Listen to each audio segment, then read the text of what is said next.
Atenção, este é um vídeo feito a partir de um corte da live. Se você quer assistir esse conteúdo de primeira mão, você assiste às 6 horas da noite, de segunda a sexta, aqui neste canalzinho. Todas as lives são apenas disponibilizadas para membros, então se você for ver a live por completo, você vai ter que ser membro. Ou se você quiser ver um vídeo específico antecipado, você terá que ser membro para poder acessar esse conteúdo, tá bom? Bom vídeo.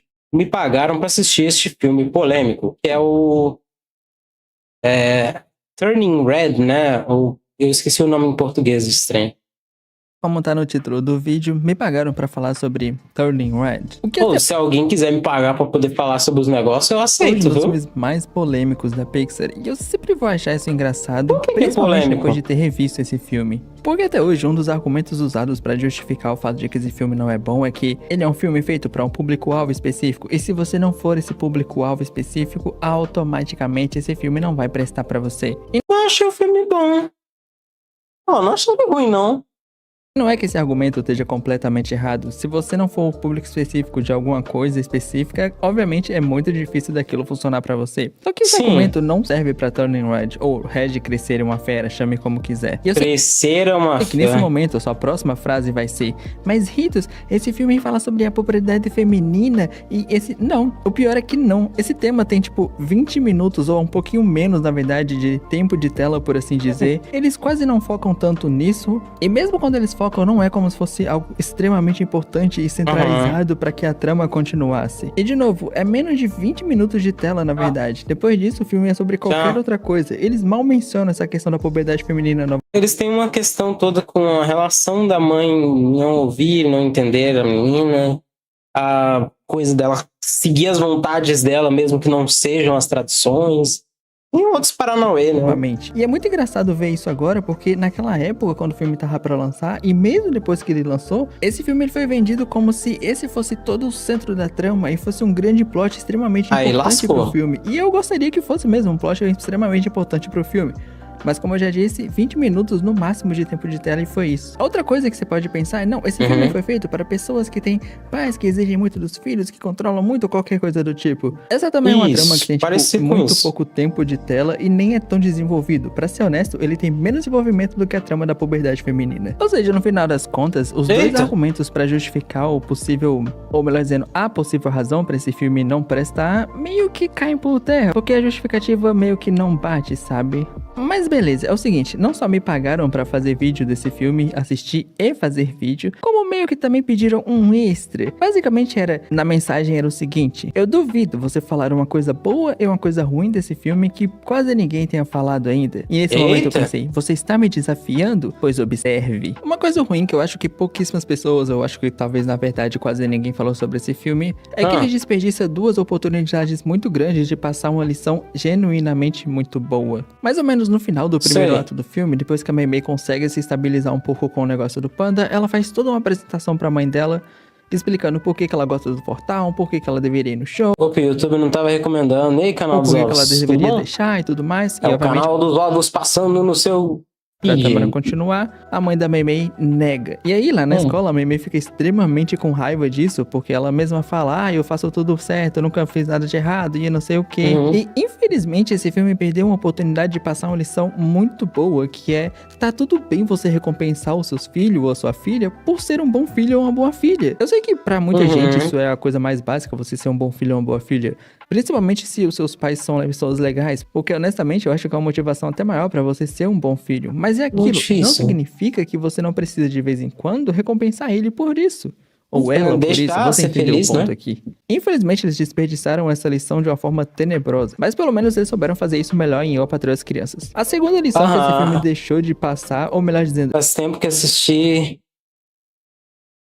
esse filme. Eu também, né? Já tem bastante tempo até. Muito mal. E que, não ironicamente, 2 anos depois eles conseguiram acertar em Divertidamente 2, é que na cena em que a Mei Mei explica pra mãe dela como que ela consegue controlar o panda, e ela mente dizendo que ela pensa na coisa mais legal, importante, não sei o que lá pra ela, e ela fala que é a família, porque a mãe dela fala, é a família, né? Ela fala, é a família sim. Me lembro dessa cena ter dado um pouquinho de polêmica, porque passa uma lição errada e não sei o que, e blá blá blá blá blá blá. Pra ser honesto, eu não consigo nem defender essa cena, porque a maneira como eles colocaram aqui é tenebrosa. porque eu não sei quantos anos você que tá me ouvindo nesse momento agora tem, mas talvez você não saiba disso, ou talvez você já saiba, mas conforme a gente é extremamente pequeno, pirralho, cacarrento, tipo, antes da pré-adolescência, a gente é muito ligado aos nossos pais. Mas quando a gente entra na fase da Sim, pré-adolescência mas barra quando adolescência, a gente percebe que existe o resto do mundo pra descobrir, eles perdem um pouco da prioridade. Isso é natural de ser feito. a gente naturalmente vai se afastando um pouco mais dos pais e ficando mais próximo dos amigos, principalmente quando a gente tem amigos bons, genuinamente bons. Só que conforme a vida adulta vai chegando e a gente vai envelhecendo, a gente vai se reaproximando dos nossos pais. É um ciclo bem padrão que a maioria das pessoas Nem sempre isso vai acaba acontecer. vivendo ele. Isso, não ironicamente, foi mostrado de uma forma muito mais leve e mais bem feita em Divertidamente 2. Mas aqui foi mostrado de um jeito que, honestamente, não tem como eu defender isso aqui não. Eles realmente parece que só não se importavam na maneira que eles queriam passar essa lição. Ouça Mas aí. beleza, agora a gente precisa entrar nos elogios, que eu acho que quase ninguém fez. Por mais que eu não goste da design de personagens desse filme, na esmagadora maioria, os cenários deles são genuinamente muito bonitos, na sua esmagadora maioria. Sério, os cenários desse filme são genuinamente muito bons. E a escolha de cores pra a maioria, pra a maior parte do filme, eu adorei. Tipo, eu genuinamente gosto muito. Principalmente no finalzinho, naquela cena que a gente tá naquela floresta, tudo verde, obviamente, floresta, blá blá blá, na maioria das vezes é verde. Gato. Enfim, eu acho muito bonito Sendo as cores de secado. cores e como eles usaram ali. E apesar de eu não gostar do design, nesse quesito a animação ficou genuinamente muito boa. E é o único elogio que eu tenho mesmo nessa questão pra esse filme. É o elogio genuíno que eu tenho pra ele. Cara, eu acho que eu sou muito simplista com relação a filmes. Eu não sou tão detalhista nesses quesitos. Porque, sei lá, eu assisto um negócio, acho ele legalzinho, ele me distraiu, ele trouxe um entretenimento, ele... Tá bom pra Eu mim. preciso voltar pra um ponto específico que eu tava falando lá no começo, antes de falar do final do filme. Lembra que eu disse que Turning Red não tem um foco na questão da puberdade feminina, o que é uma pena que poderia ter. Também não tem foco nessa questão dos pais que exigem mais dos filhos e blá blá blá blá blá blá. Pois é. Aí fica aquela dúvida. Então, sobre o que é esse filme? Bom, não é nada mais do que esse filme sobre uma garota que consegue virar um panda vermelho gigante que usa isso como uma forma de ganhar dinheiro para ir com as suas amigas no show da sua boy band favorita. A real é que, assim, o filme aborda muitos temas, mas de forma bem espaçada, bem pouco trabalhada, bem pouco especificada, o que torna ele um liquidificador uma batida de tudo que eles queriam apresentar, mas de forma rasa. Que não é exatamente um problema. Eles trouxeram um pouco a questão em pauta, sem trabalhar muito nela, e você que trabalha nela. Isso não é muito legal em questão interpretativa, mas... Literalmente O Gabriel saiu? Eu acho que sim, velho. isso a questão desse filme inteiro. Você pode resumir ele desse jeito. E eu sei que você está pensando, mas qual o problema? O que tem de mais nisso? Não é assim que é o padrão das coisas e não sei o quê? Olha, eu não queria dar uma de saudosista, até porque eu não sou saudosista. Eu fui começar a ver os clássicos da Pixar com outros olhos, melhor dizendo, com um pouco mais de carinho e tudo mais agora. Mas é que a Pixar normalmente...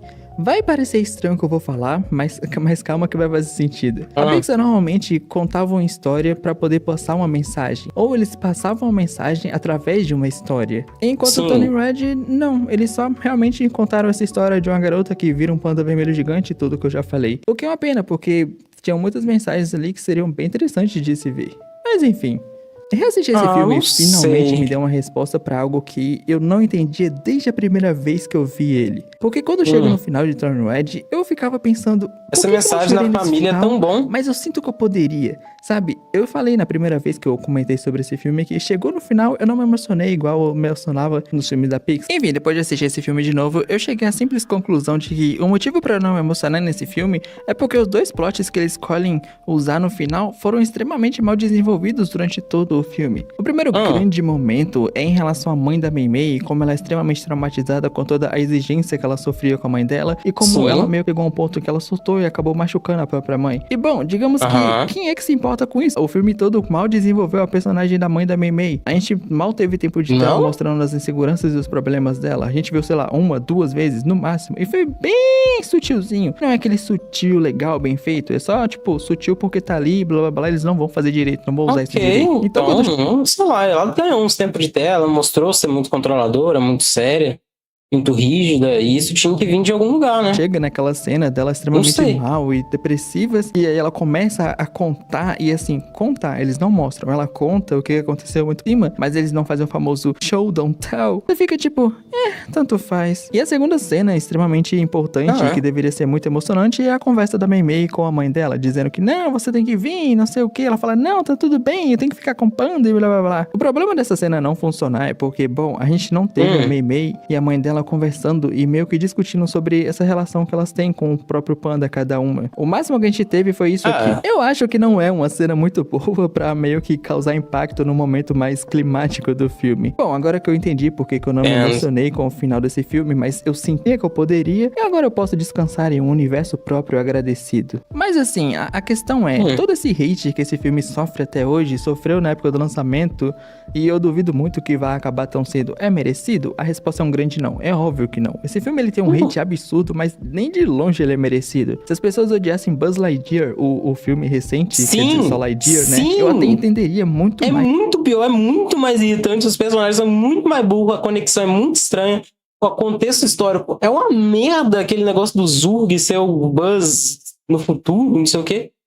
Cara, tudo tão mais errado que isso aqui é só um entretenimento, tipo, ele não vai ser incrível, excelente, inesquecível, mas ele também não é podre. Mais do que esse daqui. Eu sei que nesse momento, novamente, a sua próxima frase vai ser: então isso significa que esse filme é injustiçado? E na verdade, não. Peraí, você não ouviu tudo que eu acabei de falar? Por mais que ele não mereça todo o hate que ele sofreu e vai sofrer por muito tempo, pelo visto, não significa que esse filme é um injustiçado e que o tempo vai fazer jus a ele. Apesar do filme justificar a existência da esmagadora maioria dos personagens, tem alguns cenários que, como eu disse, são muito bons. A escolha de cores às vezes ser realmente muito acertada, a história ainda assim não é tão cativante. E não é porque é uma protagonista feminina e qualquer coisa do tipo. Não, calma aí, rapaziada. Vocês estão. Não, é só porque a história não é inesquecível mesmo. Ela é muito superficial.